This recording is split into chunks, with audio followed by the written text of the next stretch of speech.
Пред да дојдам тука го добив неделниот извештај за состојбата во градинките и можам да ви кажам дека состојбата е непроменита во однос на претходната седмица, кога имаше скоро дуплирање на позитивните. Со денешна дата има нови 14 деца во изминатите 7 дена позитивни и 34 вработени во градинките.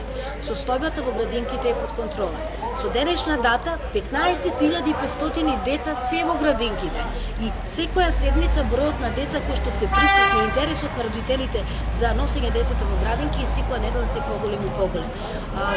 Имајќи во предвид дека бројката по протокол е 21.300, значи се уште има места за да се сместат дечињата во градинка, така да нашата намера во моментот е дека градинките, односно нашата констатација, дека градинките треба да останат отворени. Будно е следиме епидемиолошката состојба во државата и врз основа на тоа како ќе се движи, ќе носиме мерки кои што пред се треба да го заштитат здравјето на граѓаните.